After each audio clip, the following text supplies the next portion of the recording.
feel like I'm going to regret my decisions on this series.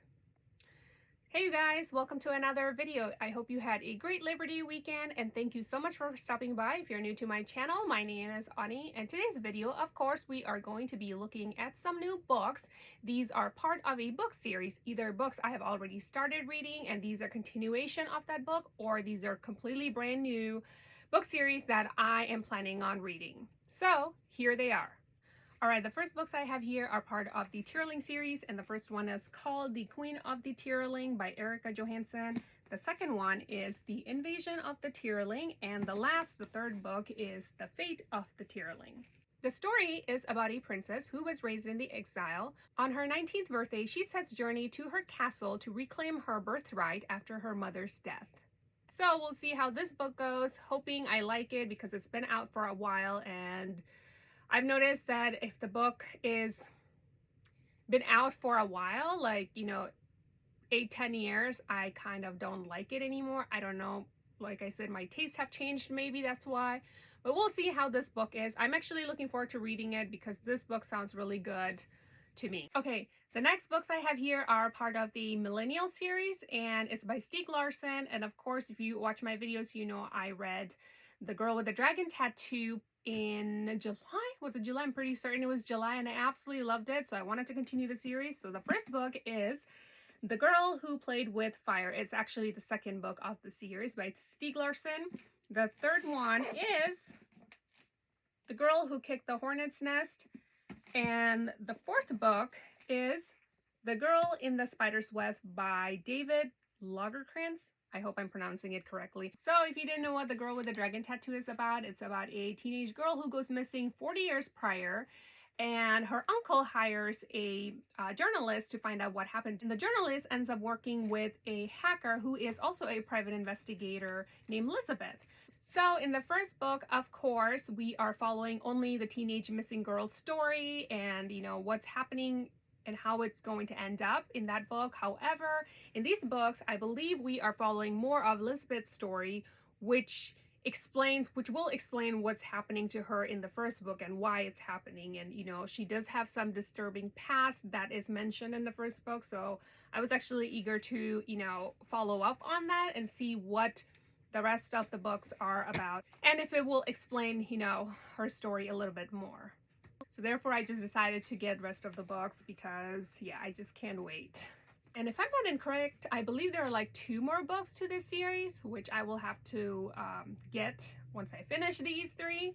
And I also got Dragonbone Chair by Tad Williams. This would be my first book by this author, and I'm actually super excited for this. The story follows a boy named Simon, who is a kitchen boy / magician's apprentice. His dreams of doing great things and becoming a hero all comes tumbling down by a terrifying civil war.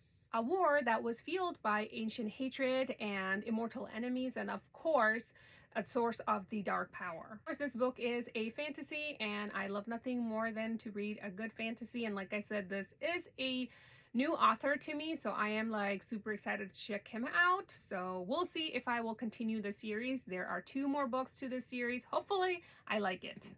You know how much I appreciate Brandon Sanderson's writing, so I ended up getting this series, the Reckoner series by him. The first one is Steelheart, the second one is Firefight, and the third one is Calamity. So this series is about 10 years ago. Calamity came giving ordinary people extraordinary powers, and they're called epics. Of course, epics are bad, and who else would be fighting against them other than reckoners? And reckoners are just ordinary humans assassinating epics. These are YA fantasy, and I wanted to check out Brandon Sanderson's other YA books, YA fantasy books specifically, so hence the reason I got it. Because, like I said, I usually love his writing, so we'll see how these are. The next book I got is Starside by Brandon Sanderson, and this is the sequel to Skyward series, and the third one, the last book, is Titanic. So this book is about a young girl named Spencer, a teenager who wants to be a pilot just like her dad. However, her dad had a bad reputation because he left his team, and because of that reason, Spencer is having a very hard time to getting into a flight school. There's nothing more she wants other than to become a pilot and save the human race from all the alien attacks that's been happening. Of course, these books are YA sci-fi, and there's nothing more than I love to read other than sci-fi. You already know that. So I just wanted to get the other two books since, you know, I will be reading Skyward this month. Might as well just get my hands on these. That way I can just binge read it, hopefully.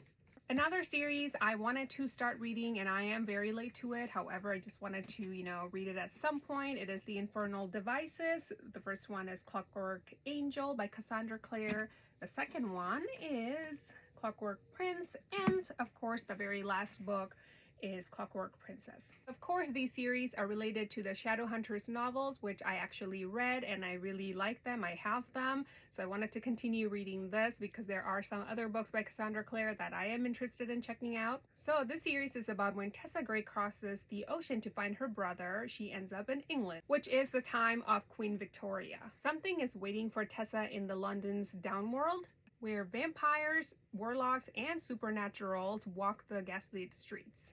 So of course this is going to be YA fantasy, which I absolutely love reading once in a while, so I'm looking forward to reading this. As I've said, I've been meaning to check this series out for a while, so I ended up getting it, and plus a bonus, somehow I ended up getting 2 of this book. I don't know why. I completely forgot that I already had this. Probably that's why, but just a side note. So the next 2 books are part of a series that I read the first book and I did not enjoy it as much as I thought I would, so I was a little bit reluctant to get these books, but I had many questions in the first book, so I kind of thought that maybe I should just get it and, you know, read it, and that way I could just be done with it. So the first one is Days of Blood and Starlight by Laini Taylor, and of course the third one, the last book, is Dreams of Gods and Monsters. This series is about a young girl, a 17-year-old girl named Karu, who is an art student at Prague, and she is actually trying to discover her abilities, her supernatural abilities, by fetching teeth for these chimera who actually raised her. In order for her to, you know, get a wish from the chimera, she has to get teeth for them. So that's how she is learning her abilities, and it's like, you know, confusing. I had so many questions in the first book. That's why I wanted to continue the series. So yeah, I just need the answer. So therefore I got it. Of course, these books are YA fantasy, which I love. However, you know, I had problem with the first book, so we'll see how these 2 books go. I hope I can get some of my answers in the second book, and we can like continue. I feel like I'm going to regret my decisions on this series. Okay, the last 3 books I have here are part of the Gemma Duel trilogy, and the first one is A Great and Terrible Beauty. The second one is Rebel Angels, and the third one, the last one, is The Sweet Far Thing by Libba Bray. So this book is about a 16-year-old girl named Gemma who moves to England from India after her mother commits suicide under mysterious circumstances. After moving to England, Gemma starts to have all these weird visions and seeing things. Of course, this series has magic and there's caste system, and I read good reviews on this like years ago, but I wanted to check it out, so I finally got it, and I just, you know, ended up getting the entire series because it was affordable that way. So this is the end of this video. These are all the books I wanted to show you. I hope you enjoyed it. Give it a like if you did, and of course, as always, subscribe to my channel, leave me comments down below, and don't forget to hit that bell icon so you are notified the next time I upload a new video. Until next time I see you again, take care.